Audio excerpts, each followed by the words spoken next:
Güneş yukarıdan ışıklar ısıdarken benim toprağımı. Ben sevineyim, açan dostlarımla böyle çalışayım, böyle çalışayım. Ben sevineyim, açan ışığı derim, neşe çalar kuşlar sevgili. Açan uşaklar dozdulay kaçınırla yüreğim sevineyim. Vakit ilerler dünya yeşili ama bir salkısın koruyup seni.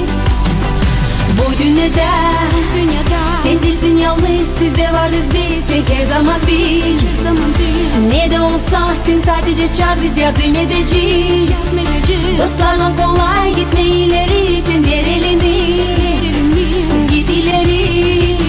Birlik hepsine bir türlü İslam'ı gösterir, sade sevken inan. Örnek olalım dünyada küçüle büyüklere. Dualarda isteyelim Allah'tan, mutluluk olsun her bir yerde. Anlaşalım pek kolay, olalım birlikte.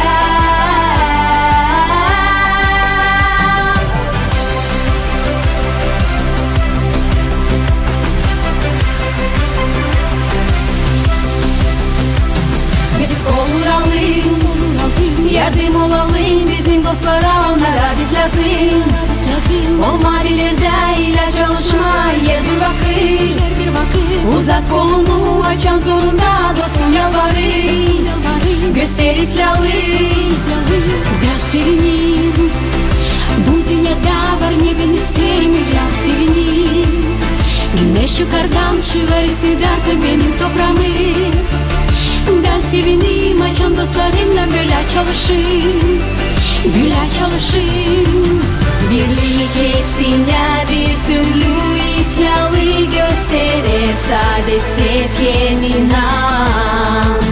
Örnek olalım dünyada küçüle büyüklere.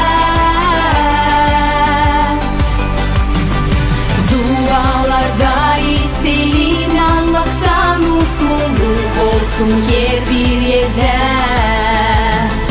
Anlaşalım pek kolay, olalım birlikte. Birlik hepsine bir türlü İslam'ı gösterir, sade sevken inan. Örnek olalım dünyada küçüle büyüklere. Dualarda isteyelim Allah'tan, mutluluk olsun her bir yerde. Anlaşalım ki